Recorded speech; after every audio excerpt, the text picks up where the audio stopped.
Good morning, my brothers and sisters. Welcome to episode 32 of Be With Me.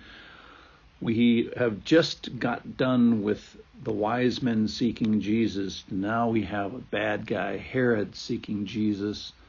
And it's going to be, he has definitely malintent. So here's the story. It's from Matthew. We're in chapter 2, and it's entitled The Flight to Egypt. This is right before Herod kills all the young boy children of Bethlehem. So here we go. This is from Matthew chapter 2, verse 13. Now when they had departed, behold, and they're talking about the wise men. When the wise men had departed, because they had been warned in a dream not to return to Herod, they departed to their own country by another way. Now, when they had departed, behold, an angel of the Lord appeared to Joseph in a dream and said, Rise, take the child and his mother and flee to Egypt and remain there until I tell you, for Herod is about to search for the child to destroy him. Now Joseph, and he rose and took the child and his mother by night and departed to Egypt, and remained there until the death of Herod. This was to fulfill what the Lord had spoken by the prophet, Out of Egypt I called my son. So we have the wise men, or the magi, leaving back to their own country and ignoring Herod's command to return to them so that he could come and worship the Lord, but he had no such intent. So now we have an angel appearing to Joseph in a dream. Now, as you may recall, this is the second time Joseph had an angel appearing to him in a dream.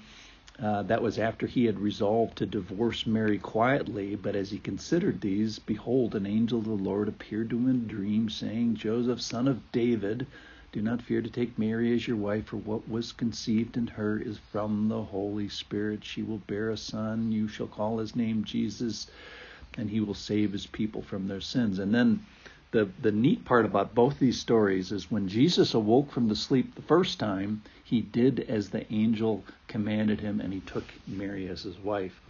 And then here we see the command being, rise, take the child and his mother and flee to Egypt. And then verse 14 says he rose and took the child and his mother by night, apparently immediately.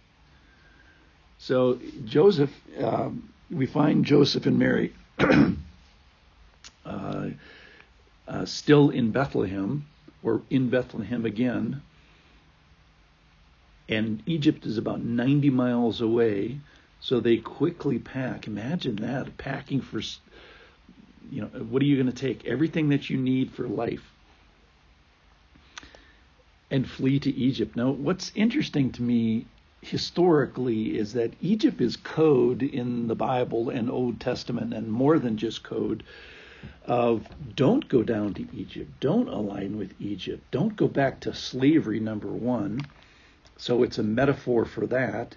It's also don't align with Egypt, because Egypt was the military power, kind of the first world military power at the time, and they had chariots. So if Israel wanted a chariot, they had to go to Egypt and sort of get that technology.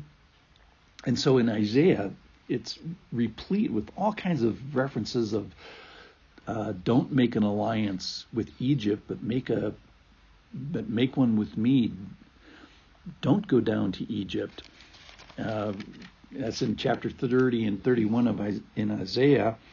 And he even puts a curse on people that says, woe to those who go down to Egypt for help and rely on horses and trust in chariots and the horsemen, because they are very, very strong. So one of my questions to myself today was, why Egypt? And I think a couple of answers come to mind. Number one, God can do what he wants, and there you go. Secondly, it parallels the history of Israel. Israel came out of Egypt, out of slavery, and Jesus is coming out of Egypt to save his people. And then finally, it fulfills the prophecy that said he was going to come out of Egypt. I guess one of the thoughts about it is Jesus was a refugee. Jesus was an immigrant. Jesus was a foreigner.